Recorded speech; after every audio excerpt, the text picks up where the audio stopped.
Hello, in today's tutorial video we're going to be talking about comma usage. So if you've been seeing any marks on your paper talking about commas, hopefully this will clarify a little bit about when we need to use them and why. In today's lesson we're going to talk about general rules of comma usage. There's a few that we're going to go over together. I'll explain these more in depth. We're also going to talk about what a run-on sentence is and how to fix one. Our first general rule is that you need to use a comma after introductory phrases, words, or clauses at the beginning of your sentence. So an introductory phrase, word, or clause is anything that's just kind of extra information, usually those transition words. So some common ones that you might see are after, although, as, because, if, since, when, while. And some examples where you might see this in a sentence is because her alarm didn't go off, she was late for school. So here we have this whole kind of introductory phrase here where this is not the main part of the sentence. It's extra information that introduces us so that we know why she was late for school. Same with at the beginning of the poem, Adam and Eve love each other. So at the beginning of the poem is an introductory phrase because it's giving extra information that is not our main part of the sentence. Our second rule for using commas is you want to use them before and after non-essential words, phrases, or clauses. So non-essential means that it's not key for the understanding of the sentence.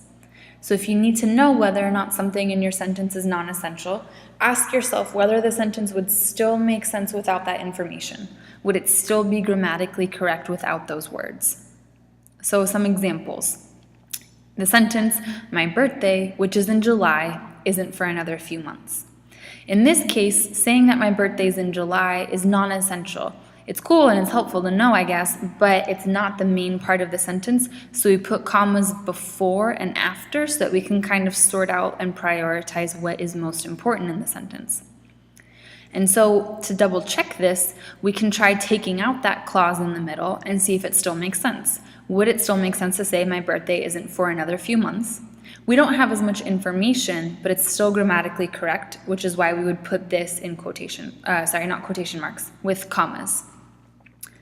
Second example, I like UCLA. Many of my students, on the other hand, prefer USC.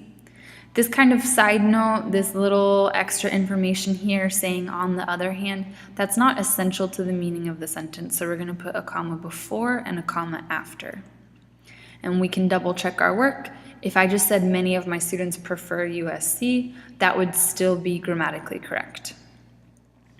And lastly, if you say it is important to study, sometimes, however, it is also important to take breaks. Here, that however is not essential, it is not necessary or very important for the sentence. So we could get rid of it and say sometimes it is also important to take breaks, but instead we would put it in commas. And here, I'm not giving you these examples. I'm not trying to tell you to get rid of this. I'm not trying to tell you to eliminate it from your writing. But if you have it, make sure that you put a comma before and a comma after.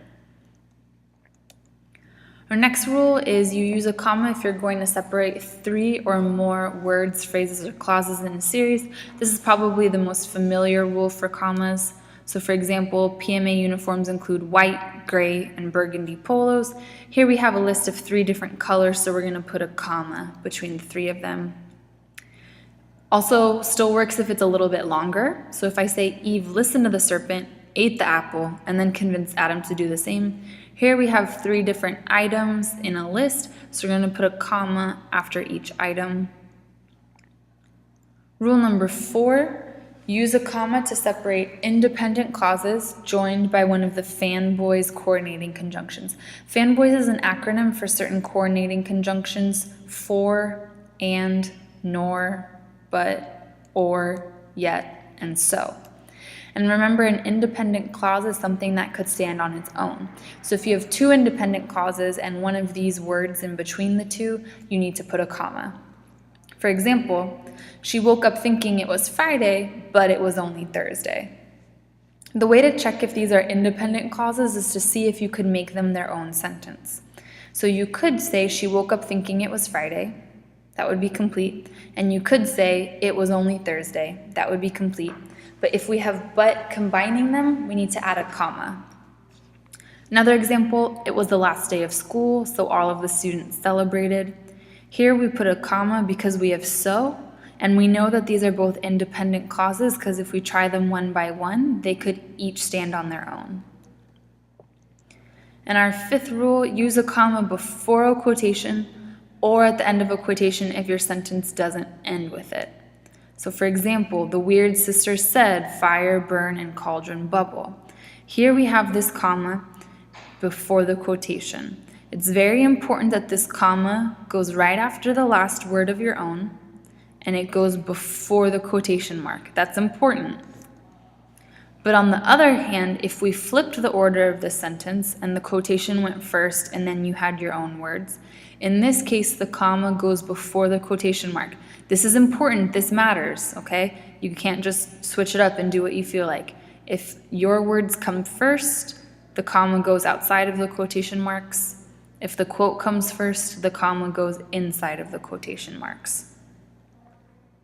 So then another thing that we might have been seeing on our papers is comments saying run-on, and so I just wanted to let you know what that is. A run-on sentence, which is sometimes also called a fused sentence, is when two independent clauses are joined just by a comma.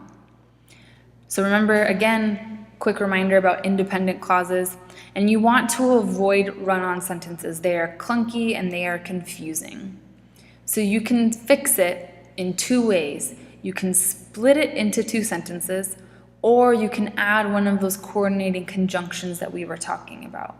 So for example, this is a run-on sentence. She ate the food right out of the oven, she burned her mouth. It's a run-on. There's two ways that we can fix it. We could say she ate the food right out of the oven, she burned her mouth. In this case, we decided to split it into two sentences, so it's no longer a run-on because we have one independent clause for each sentence. We could also fix it by adding one of these coordinating conjunctions that we talked about, which would change it so that it says she ate the food right out of the oven, so she burned her mouth. Either one of these is fine, it just depends on what works best in that case. And that's it. Make sure your notes are complete so we can revise our essays with this.